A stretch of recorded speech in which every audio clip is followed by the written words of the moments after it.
Hey guys, this is Elias with Softly, and in today's video we are gonna import WooCommerce Customers directly from a CSV file into WordPress using WPL import.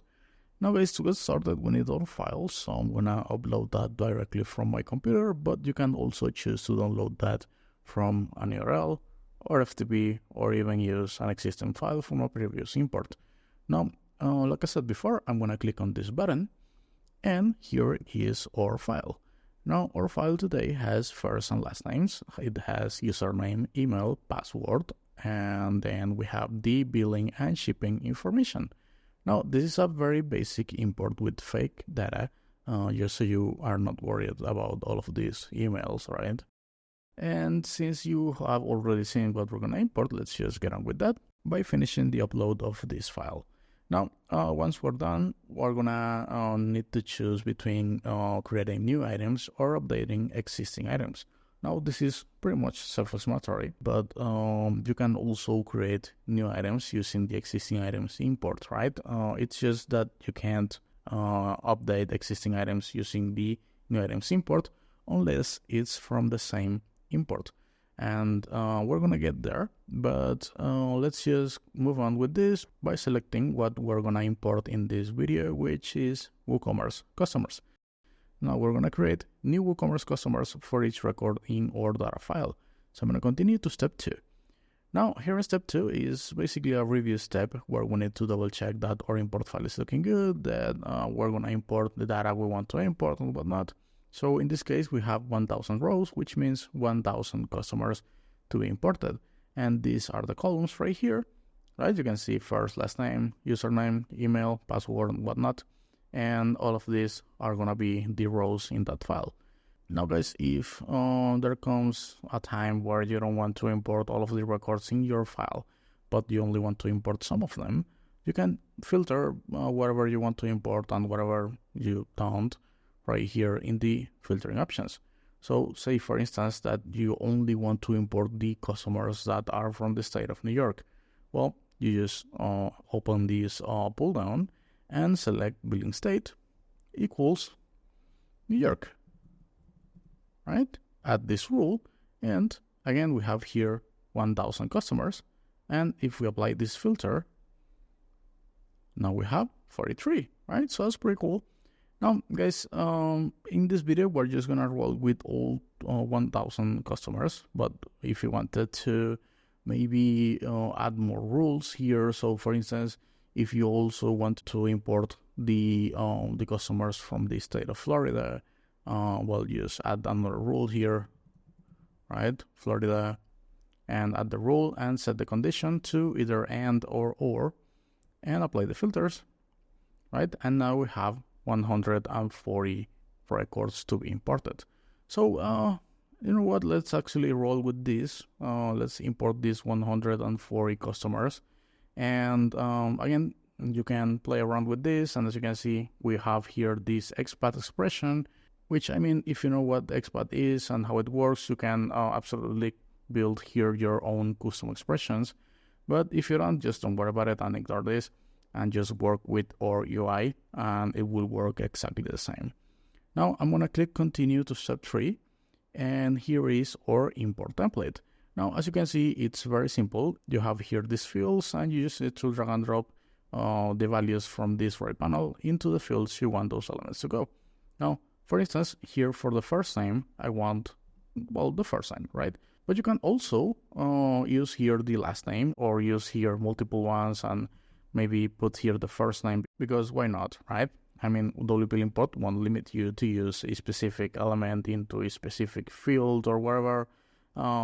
It will give you full freedom to do pretty much whatever you want. The only issue with this is, well, you can do whatever you want, right? So just be sure to put here the data you actually want to import. Now, let's just start with our import, right? Let's just move on with that. Here we have the first name, then the last name, usernames right here, then the email, right? And the password, which is right here. Now guys, this password is coming from another WordPress site, so this password is hashed. So for that, we have this option right here that says this is a hash password from another WordPress site. Be sure to enable that. and this is done. So I'm gonna move into the billing and shipping info section. So first thing first, guys, here we have, well, all of these billing fields, right? But if you don't have any shipping information, which is not our case because we do have this information here, you can just leave it like this and it will copy the same information here and use it for the shipping address. So that's cool, but again, in our case, we do have that information here. So let's enable the option, right? And start dragging and dropping some stuff. So first name, last name again, company, we don't have that data, so I'm gonna leave it blank. Then billing address, good. Billing address 2 is gonna be blank too. Then the city, postcode, then country, we don't have any country, but all of these are from the US, right? Now we can't type in United States because WooCommerce won't recognize that. We will need to use a 2-letter format for the country. So I'm gonna type in here US, right? Now for the state, I'm gonna drag and drop my state just here, then the email again, and lastly the billing phone right here, right? Now let's do the same for the shipping information. First name, last name, company is going to be blank, shipping address, then shipping city, shipping zip, country US, and the shipping state. All right, pretty cool. Now here, guys, we have the other customer info section, and here is where we define our role. So the user role for WooCommerce is going to be customers by default, right? But if you want to change that, or maybe you want to add multiple roles to this, you can do it right here, and you can separate those with a pipe if there are going to be multiple roles, right? So then these fields, we're just going to leave them blank, and I don't know, maybe we can build something fun here for the description. We can say, hi, my name is whatever the first name is. And I'm from, now let's put here the city, right? You can reach me at my email, right? This, or my phone, which is right here, right? Let's leave it like this. This is just to show you guys that you can build custom fields and include static data, multiple fields here. You can even run PHP functions with the function editor, which is a very powerful feature. And I don't know, guys, there is really no limit to what you can do here because WPL import gives you a lot of flexibility. And if there is something you want to do but don't really know how to do it right, you can always contact our support team right here at wplimport.com/support, and be sure to give us as much details as you can about the issue or about whatever it is you want to do, and we will receive those and help you out, right? So that's pretty cool. Now I'm gonna close this up, and I think we have everything we need here. So I'm gonna continue with the custom fields, which we don't have, but if your theme or your plugin enables some custom fields in your customers, you will find them here. And if you don't auto-attack those, you can always select that from here or type them manually or whatever, and drag and drop the value you want to import to that custom field right here. So yeah, I believe this is everything we have here for importing WooCommerce customers. So let's move on to step 4, which is the last step here in the import process. Now, the first thing we need to set up here is the unique identifier, which is very important because that's what WPL import will use to differentiate all of these records and know when to create a new user and when to update an existing one from this file, right? So this is very important, guys, and we have great documentation on how to choose the right one for you, but the gist of it is that you need a value that's truly unique for all of the records in this import file. So guys, for the most part, I think you can just click here on the auto attack button and you should be good. But if you want to drag and drop other fields here to make it more unique, you can do it too.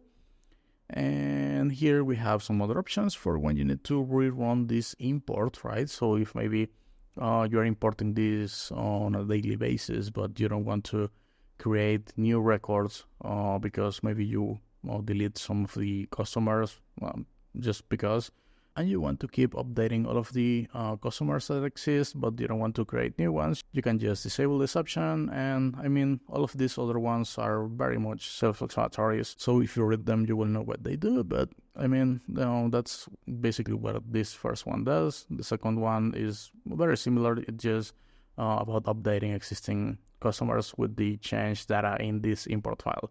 So if there is some new data in either in the import file or in the customer, it will update that customer, right? And you can even choose which data points to update, because maybe you only want to import, I don't know, say the passwords, right? So you can like run this import again, only updating the passwords, and all of the other fields are gonna be left as they are. So again, you can get pretty specific about what to import here, but in this case, we're just gonna update everything. Lastly, we have this option, which is very powerful because it will allow you to remove or modify all of the customers that are no longer present in this import file, right? So you can choose whether you want to target all of the records that this import created, or you can target all of the records present in this site. That's up to you. And you can even set up here custom fields, or you can decide what to do with the deleted records. And so yeah, if you want to know more about this, here is a video you can watch about this feature. But for now, we're gonna just disable this and move on to the next one, which is this one right here that says block email notifications during import. Now, what this feature will do is prevent WordPress from sending the welcome email when these users are created, right? So if you don't want that, you definitely want to keep this enabled. But if you do want to send all of the emails, just disable that, and that's it, right? And then lastly, guys, we have here the scheduling options, and these are pretty cool for when you need to schedule your imports. And I don't know, say you want to keep this import running every single day at certain time, right? At maybe 12 a.m. or something. Or maybe you want to run this every single Monday, or I don't know, every once in a week, or once a month, or whatever schedule you want to set up here. You can absolutely make that happen and run this import automatically without you needing to be here to manually set all of this up, right? So be sure to check out these scheduling options in our website and also in our YouTube channel, because we have great content on how to set up schedules in WordPress and WP import, right? Now, lastly, we have here this configure advanced settings section, and this is mostly for debugging purposes. So if maybe you want to change the record per iteration, you can do it. And what this means is how many records on a batch imports WP import. So you can turn this down to 1, and WP import will write all of the records one by one, right? But if you enable this to 10, it will import them in batches of 10.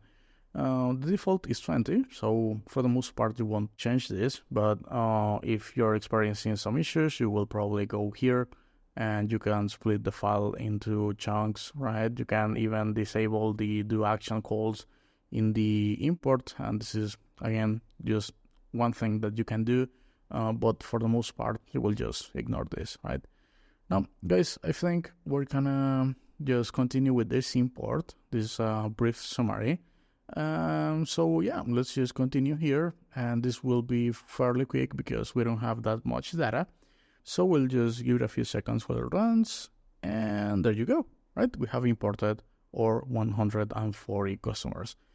Now guys, if I open here WooCommerce Customers, we won't find any customers here, because again, they will need to have some orders attached to them for them to actually be customers right here in the WooCommerce report.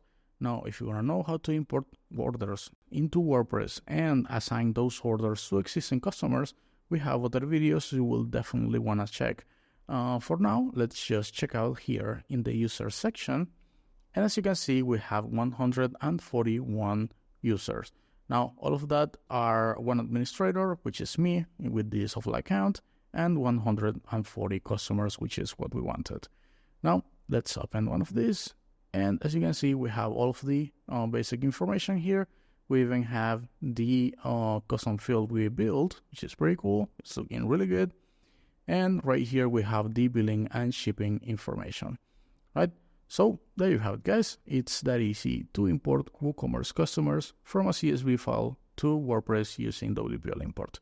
Now, I really hope you enjoyed this video, and if you want to know more about how to import or export other WordPress data, like maybe WooCommerce orders, products, reviews, coupons, and whatnot, you can check out the other videos on our channel or go to our website at wplimport.com. For now, thank you for watching and see you next time.